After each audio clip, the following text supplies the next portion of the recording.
Dear students, good morning. Today I am going to take your class on biology, chapter 5. Chapter 5. The lesson name is The Fundamental Unit of Life. Unit of Life, जीवन की इकाई. Fundamental, basic, जीवन की basic इकाई क्या है. जैसे एक मकान बनता है, उसकी बेसिक फंडामेंटल यूनिट होता है ईंट, ब्रिक्स, जिससे मकान बनता है. उसी तरह से हर लाइफ की, चाहे वो प्लांट हो चाहे एनिमल हो, उसकी बॉडी भी किसी छोटे छोटे स्ट्रक्चर से बनी होती है. वही आपको आज पढ़ना है. इसमें एक वैज्ञानिक थे रॉबर्ट हुक. इन्होंने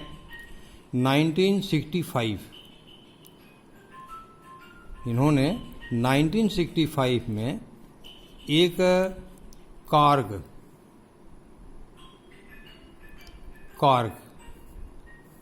लकड़ी का ढक्कन होता है जो बोतल पर लगता है, उसकी पतली स्लाइस काटी और उसको उन्होंने स्टडी किया. तो उन्हें दिखा कि ये कार्ग जो है छोटे छोटे, जैसे हनी कोम्ब होता है, मधुमक्खी का छत्ता, वैसे उनको उसमें स्ट्रक्चर दिखाई पड़ा. और इसी स्ट्रक्चर को, या जो छोटे छोटे बॉक्सेस थे, उनको उन्होंने नाम दिया सेल. सेल जो है, it is a Latin word जिसका मतलब होता है ए लिटिल रूम, छोटे छोटे कमरे, उसी को सेल कहते हैं. आज भी इसी सेल शब्द का इस्तेमाल पूरी दुनिया में हो रहा है. एंड दिस सेल, इसी से the use of the word cell to describe these units is being used till this day in biology. आज तक जो है उसी सेल का इस्तेमाल हो रहा है. अब नेक्स्ट है, what are living organisms made up of. Living organism, plant and animal, किस चीज़ का बना होता है. अब इसके लिए हम एक आपको एक्टिविटी बताएंगे, आप उसको ध्यान से देखिए.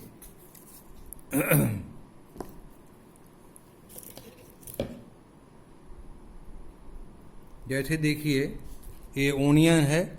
ओनियन, इसको आप काट लीजिए और इसका एक परत आप निकाल लीजिए. जैसे हमने इसको काटा है, एक परत निकाल लीजिए. और एक स्लाइस का, एक तो बाहरी भाग होता है,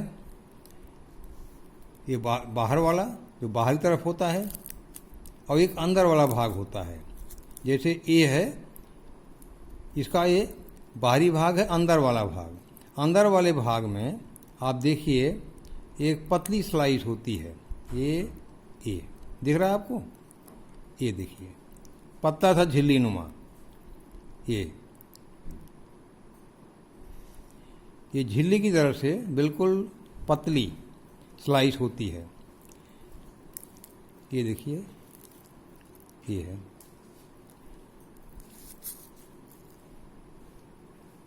ये इसको आप निकाल करके स्लाइस पर रख लीजिए, स्लाइड पर, और इसमें थोड़ा सा पानी डाल दीजिए और इसको आप इस माइक्रोस्कोप में इसकी स्टडी करिए. तो आपको दिखाई पड़ेगा कैसा स्ट्रक्चर, इस तरह का स्ट्रक्चर. इसमें छोटे छोटे, जैसा हमने बताया था, लिटिल रूम, जिसको सेल कहते हैं, दिखाई पड़ता है. और हर रूम में एक डॉट टाइप का स्ट्रक्चर होता है जिसको हम कहते हैं न्यूक्लियस. तो सेल और न्यूक्लियस आपको दिखाई पड़ेगा. ओनियन में आपको एक्सपेरिमेंट आप घर पे भी करके देख सकते हैं, चिमटी की सहायता से. जो प्याज का छिलका का जो अंदर का सतह है, उसमें बिल्कुल प्लास्टिक पॉलीथीन की तरह से पतली लेयर निकलती है. उसमें ये चीज़ें माइक्रोस्कोप से दिखाई पड़ती हैं. This is microscope. यहाँ आप रखोगे और यहाँ से देखोगे. तो ये होती है सेल। अब नेक्स्ट जो है, तो आपने देखा कि हम सेल को कैसे देख सकते हैं, उसका स्ट्रक्चर देखा।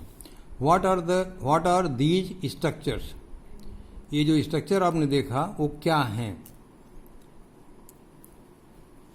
These structures look similar to each other, सब एक जैसे हैं, सारे जो घर हैं एक जैसे हैं, और यही सब मिल करके छोटे छोटे जो घर हैं जिनको हम सेल कहते हैं, ये ओनियन का बल्ब बनाते हैं, पूरा प्याज को बनाते हैं। इस तरह से हम देखते हैं कि सिमिलर सेल्स मिल करके एक स्ट्रक्चर बनाए। These small structures that we see are the basic building unit of onion bulb. Onion bulb जो बना, आपने देखा कि एक इसका बल्ब जो है, जो ओनियन बनती है, इन्हीं छोटी छोटी स्ट्रक्चर के द्वारा ये पूरा बनता है। ये पूरी बल्ब, इसमें जो भी स्ट्रक्चर है सब एक तरह के हैं। यही एक्सपेरिमेंट आप इसके रूट से भी कर सकते हो। रूट से कप में पानी लो, प्याज को उसमें कप में उल्टा ऐसे रख दो, 2-3 दिन के बाद ये जड़ें बढ़ना शुरू हो जाएंगी और मुलायम होती हैं। वही जैसे आपने पील में सेल्स देखी थे, वैसे आप इसको भी स्लाइड पे रख करके और थोड़ा सा प्रेस करके आप वो भी स्ट्रक्चर जड़ में भी देख सकते हैं। तो बेसिक बिल्डिंग यूनिट मतलब प्याज को बनाने का जो बेसिक जो स्ट्रक्चर है जिससे वो बनी है, उसी हम कहेंगे basic building unit of the onion bulb. तो इस तरह से these structures are called cells. Cells जितने भी ऑर्गेनिजम्स होते हैं, चाहे वो प्लांट हो चाहे एनिमल हो, सब का स्ट्रक्चर इन्हीं सेल्स के द्वारा निर्मित होता है। यहाँ पर दिया हुआ है कि रॉबर्ट हुक ने 1965 में डिस्कवर किया सेल का, और इसके बाद लियोन हक, ही वॉज ए साइंटिस्ट, 1674 में इन्होंने भी एक अच्छा माइक्रोस्कोप बनाया और उससे इन्होंने for the first time living cell, free living cell का इन्होंने पता लगाया। आपको 9th में माइक्रो ऑर्गेनिज्म 8 में पढ़ा होगा आपने। तो लियोन हक इन्होंने ही फर्स्ट फ्री लिविंग सेल्स का आविष्कार किया। इसके बाद रॉबर्ट ब्राउन 31 में इन्होंने न्यूक्लियस डिस्कवर किया। परकिंजे इन्होंने प्रोटोप्लाज्म की डिस्कवरी की। और सेल थियरी क्या है कि जितने भी प्लांट और एनिमल हैं उनकी बॉडी कोशिकाओं की बनी होती है, और इन्हीं कोशिकाओं को हम बेसिक यूनिट ऑफ लाइफ कहते हैं। ये cell theory it was given by Schleiden and Schwann. Schleiden and Schwann ने ये दिया था, बहुत इंपॉर्टेंट है, इसको याद कर लेना। Cell theory is very important. और इन्होंने ये भी कहा था कि जो भी कोशिकाएं हैं वो प्री एग्जिस्टिंग सेल से ही पैदा होती हैं। ये दो चीज़ें हैं। इसके बाद 1940 में, बहुत दिन नहीं हुआ, 1940 में इलेक्ट्रॉन माइक्रोस्कोप का आविष्कार हुआ। इस इलेक्ट्रॉन माइक्रोस्कोप के द्वारा ये देखा गया कि एक सेल के अंदर, एक जो सेल होता है, घर होता है, उसके अंदर बहुत सारे स्ट्रक्चर्स होते हैं जिनको हम सेल ऑर्गेनेलीज कहते हैं। सेल ऑर्गेनेलीज कहते हैं। जैसे हमने जब इलेक्ट्रॉन माइक्रोस्कोप के द्वारा हमने माइक्रो ऑर्गेनिज्म का अध्ययन किया, जैसे अमीबा है, ये सिंगल सेल का एनिमल है, तो हमें वही सेल्स कुछ अलग तरह की दिखाई पड़ी। फिर इन्हीं कोशिकाओं का अध्ययन हमने दूसरे एनिमल में किया, दूसरे ऑर्गन पर किया, तो वहाँ पर कोशिकाएं कुछ अलग ढंग की दिखाई पड़ी, जिससे वो बॉडी बनी होती है। फिर multi cellular organism, micro organism, ये बॉडी तो सिंगल सेल की बनी होती है, लेकिन मल्टी सेलुलर ऑर्गेनिज्म मतलब एनिमल जिसकी बॉडी बहुत सी कोशिकाओं से मिलकर के बनी है। अगर उसमें हम देखें जैसे एल्गी है, प्लांट है, एनिमल्स हैं, तो इनमें डिफरेंट पार्ट्स होते हैं, जैसे कि सर्कुलेटरी सिस्टम है, ब्लड फ्लो होता है, हार्ट होता है, भोजन पचता है एलिमेंट्री कैनाल में, आप सांस लेते हो, तो सब ऑर्गन अलग अलग हैं। तो अलग अलग ऑर्गन्स में अलग अलग तरह की कोशिकाएं पाई जाती हैं। जैसे यहाँ पर कुछ स्ट्रक्चर दिखाए गए हैं, आप देखिए, ये नर्व सेल्स हैं, इसका स्ट्रक्चर इस तरह से होता है। नर्व सेल्स, इससे हमारा ब्रेन बना होता है और पूरे शरीर में एक तरह से टेलीफोन का काम करती है। कहीं कांटा चुभ गया, तुरंत इन्हीं कोशिकाओं के द्वारा ब्रेन को सूचना मिलती है और पैर वहाँ से हट जाता है। ये ब्लड सेल्स हैं, इनका स्ट्रक्चर इस तरह का होता है, शेप, साइज। स्मूथ मसल्स हैं, इनका शेप, साइज इस तरह से होता है। ये बोन सेल्स हैं, हड्डियाँ जिससे बनती हैं, उनका स्ट्रक्चर इस तरह का होता है। ओवम है, उसका स्ट्रक्चर सेल का इस तरह से होता है। स्पर्म है, ये लंबा सा होता है, इसका स्ट्रक्चर इस तरह का होता है। ये फैट सेल हैं, फैट मानी जो चर्बी जमा होती है, उसका स्ट्रक्चर इस तरह से होता है। तो इस तरह से आपने देखा कि बॉडी के अंदर जो मल्टी सेलुलर ऑर्गेनिज्म हैं, जिनकी बॉडी बहुत सी कोशिकाओं की बनी हैं, उसमें सेल का साइज और शेप अलग अलग होता है।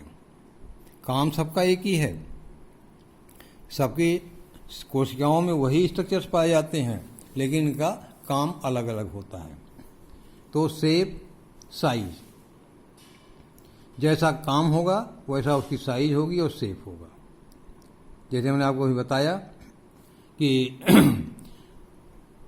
अमीबा होता है, आपने देखा अमीबा, ये चलता है, चलने के लिए इसकी सेल्स जो हैं उस तरह की होती हैं। नर्व सेल हमने बताया आपको अभी। तो इस तरह से डिवीजन ऑफ लेबर होता है। डिवीजन ऑफ लेबर, हमारे शरीर में कई पार्ट हैं, सब अलग अलग काम करते हैं। जैसे हार्ट है, अभी हमने आपको बताया हार्ट है, फिर स्टमक है जिससे भोजन पचता है। इसी तरह से सेल के अंदर भी, कोशिका के अंदर भी जो ऑर्गन्स होते हैं वो अलग अलग काम करते हैं। जैसे कुछ सेल एनर्जी पैदा करते हैं, पावर हाउस होते हैं। कुछ सेल्स हैं जो जेनेटिक मटेरियल होता है। कुछ ऐसी पार्ट होते हैं जो क्लियरिंग काम करते हैं, साफ सफाई काम करते हैं। कुछ ऐसे मटेरियल्स होते हैं जो कि बिल्डिंग का काम करते हैं, बिल्डिंग मटेरियल्स होते हैं। तो सेल के अंदर भी कार्य के अनुसार सब स्ट्रक्चर अलग अलग साइज के होते हैं। तो इस तरह से all the cells are found to have the same organelles, सब में एक ही सेल के ऑर्गन्स होते हैं। No matter what their function is और what organism they are found in, जितने भी एनिमल्स हैं सबका कोशिका से बना होता है। कोशिका में वही सारे स्ट्रक्चर होते हैं जो छोटे जंतुओं में होते हैं। जैसे बंदर का सेल है, जो चीज़ उसमें पाई जाएगी वही आदमी के कोशिका में भी पाई जाएगी। बंदर का भी बॉडी सेल का बना है, ह्यूमन बीइंग का भी बॉडी सेल का बना हुआ है। अब यहाँ पर हम आपको 2 क्वेश्चन दे रहे हैं, क्वेश्चन 1, क्वेश्चन 2। हमने शार्ट में आंसर लिख दिया है। ये 1 का आंसर ये है, इसको किताब से देख के बढ़िया से लिख लीजिएगा। रॉबर्ट हुक 1965 में ये डिस्कवरी किया था सेल का। कैसे किया था? By observing cork which is made up of bark, छाल का बना होता है। इसको बुक से देख के बढ़िया सा लिख लेना। दूसरा स्ट्रक्चर है, why is the cell called the structural and functional unit of body. because all the structure and function of living is performed by cell.